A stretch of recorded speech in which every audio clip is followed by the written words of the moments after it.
Talian mo sa lupa, tatalian mo sa langit. Hindi mo yung sinabi dyan. Sinabi! Mateo doon. Basahin natin. Mateo 16, hindi may ganun ang pagkasabi. Basahin natin, ha? Mateo 16:18. Basahin natin. Ito. Basahin natin. 16:18. Sabi niya. Sinasabi ko sa iyo, sa 17 muna tayo, sinabi sa kanya ni Jesus, very good ang sagot mo. Simon na anak ni Jona, hindi tao ang nagpapahayag sa iyo, kundi mismong ama ko na nasa langit. Sinasabi ko sa iyo, ikaw si Peter, at itatayo ko sa ibabaw ng batong ito ang aking church, simbahan, at hindi magtatagumpay laban sa kanya ang kapangyarihan ng kamatayan o Hades. Ibibigay ko sa iyo ang susi, na? Sa 19, ibibigay ko sa iyo ang susi ng kaharian sa langit at ang ipagbabawal sa langit at anumang ipagbabawal mo dito sa lupa, papayagan sa langit ang anumang papayagan dito sa lupa. Tika lang, hindi pa ako tapos. Sabi ng Panginoon, magtayo siya ng simbahan. Diba sa Jerusalem yan? Hindi man siya tinanggap ng mga Hudyo. Bakit hindi siya tinanggap? Anong sabi ng Panginoon? Kasi hindi siya tinanggap. Matthew? Di una, okay na. Tapos, tika lang, bakit ako nagkatoliko? Ipapahayag ko lang kayo kung ang simbahan nyo na Pentecostal at ang Katoliko, kung nakarugtong ba kang Jesus Christ? siyempre. Oo, kasi sabi nyo nakarugtong kayo eh. Sige po. Ito. Ito ha? Matthew 21 verse 43. Anong sabi ng Panginoon dito? Sabi ng Panginoon. Sabi ni Jesus, kaya sinabi ko sa inyo, aalisin ko sa inyo ang aking simbahan ng Diyos at ibibigay sa mga taong sumusunod sa kalooban ng Diyos at isang bansa. Binigay sa Diyos ng isang bansa. Saan bansa ibinigay ang kanyang simbahan? Buhat 23 verse 11. 11 verse 23. Sabi ni Apostol Pablo, sabi ni ng Panginoon. 23 verse 11. Ito. 23 verse 11. Sabi dito, noong gabing yun, nagpakita ang Panginoon kay Paul at sinabi, huwag kang matakot. Naging witness kita dito sa Jerusalem at ganun gagawin mo din ako na pag-witness doon sa Roma. So si Apostol Pablo, inutusan. Kung ano ang sinabi niya doon sa Jerusalem o pag-wali niya sa Jerusalem, iwali din doon siya sa Roma. Ang tanong, tumanggap ang taga-Roma nito? Wala pang ibang reliyon noon. Roma 1, versikulo 6, 7 at 5. Roma 1, 6. Kasama kayong mga taga-Roma, tinawag din kayo para maging disipol ni Jesus Christ. Para sa iyong mga taga-Roma, ang sulat kong ito, kayo ang mahal ng Diyos at tinawag para maging banal na bayan niya. Tinawag na maging banal na bayan niya. Tinawag ang Roma na maging banal na bayan niya. Dito sa Revelation 5 verse 6, ang sabi dito.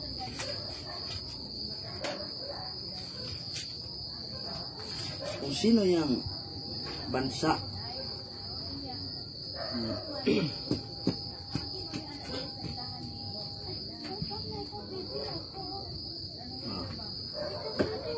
verse 10, sabi dito sa Revelation, ginawa mo silang kaharian na mga pres para mag-serve sa Diyos natin at maghari sa mundo. Sino ngayon ang bansa na halos lahat ng mga pare? Di ba yung nasa Roma? Tapos, pag sabi ni Apostol Pablo sa Roma, kasi taga-wali man siya, nagawali, nakarating sa Espanya. Ano ka ba? Mutuo ba ka nga si Apostol Pablo na abot sa Espanya? Nagwali sa doon. Nagwali siya, mutuo ka. Hindi mo na sabihin na, okay, hindi ko pa na. Roman 15 verse 23 at 24. Sabi dito. Pero ngayon, si Apostol Pablo may sabi nito Pero ngayon, natapos ko na ang trabaho ko sa mga lugar dito at dahil matagal ko na kayong gustong puntahan, sana sana magawa ko ito ngayon. Plano kong dumaan sa inyo sa biyahe ko papuntang Spain. Oh. Nakapunta si Apostol Pablo sa Spain. Papuntang Spain. Oh. Ang tanong, bakit ang Katoliko nakarating sa Pilipinas? Ito, March 15, 1521. Dumating si Magellan kasama ang mga praling pari at nagdala ng mensaheng Katoliko. So, muna nagkatulik ka. Tika lang, hindi lang ganyan, marami. Oh.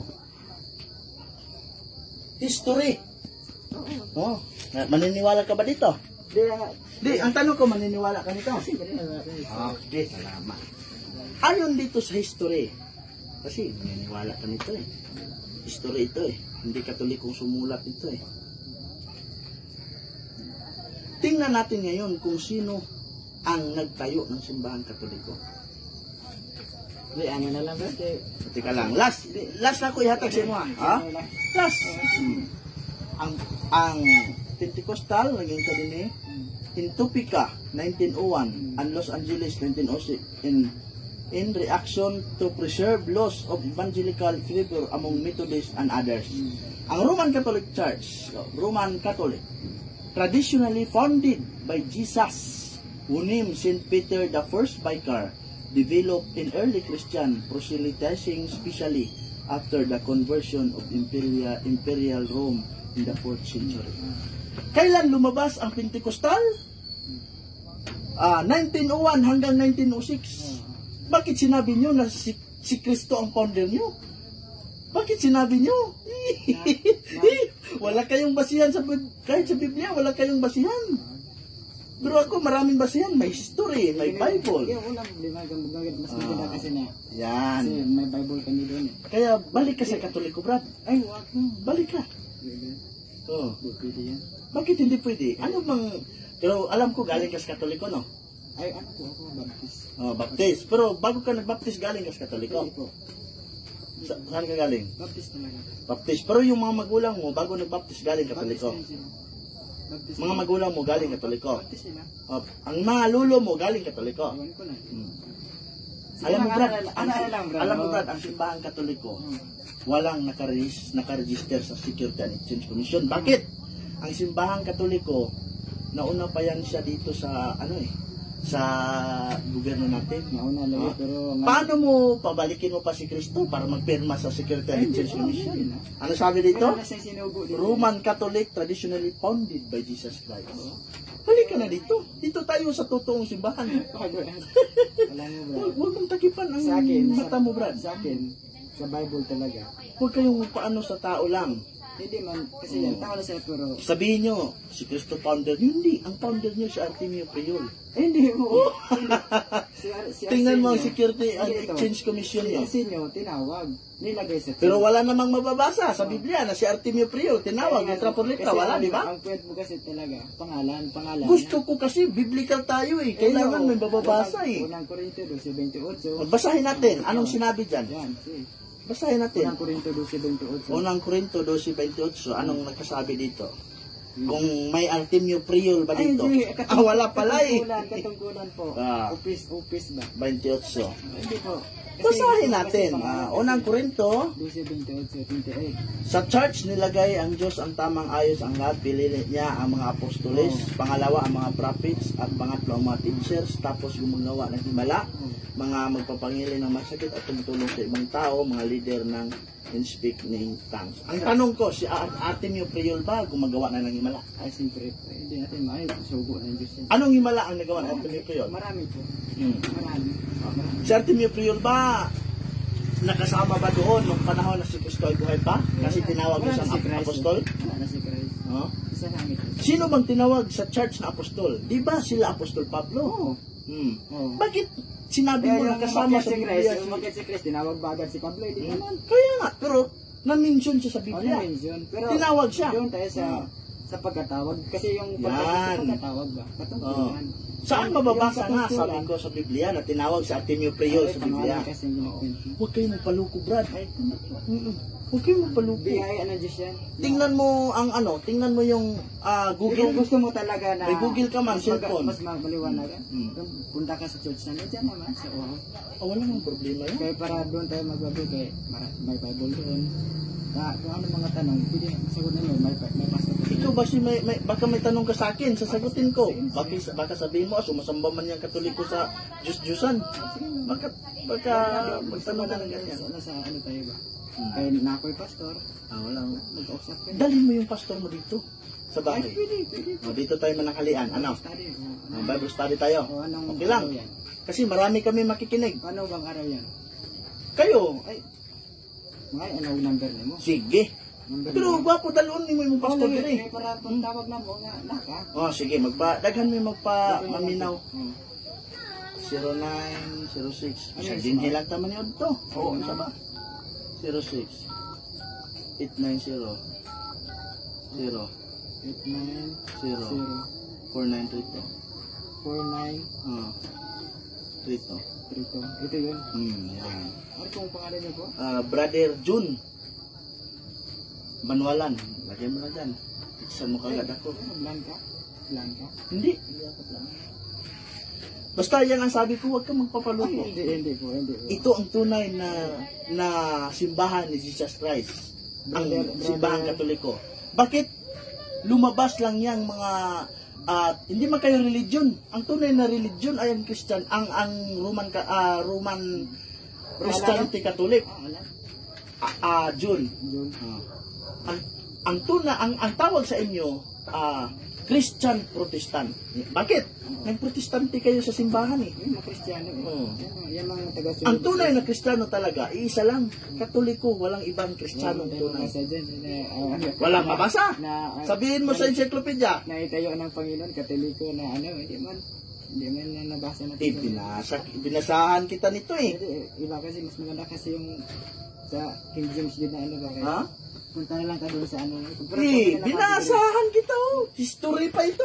Sila, mas maganda yung pastor ko ang magano siya para. Hindi, ang sabi ko lang, pag pumunta ang pastor mo dito, kailangan mapaprove niya sa akin na si Artemio Priol ay galing kay Kristo. Yan ang gusto. Sugo ni Kristo.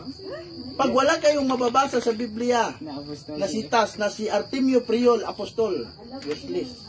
Kasi Marami sana kami. pangalan talaga kayo eh. Sa inyo pangalan niyo. Yan ang sabi ni Kristo eh. Sasaliksikin nyo ang buong Biblia. Pero Oo.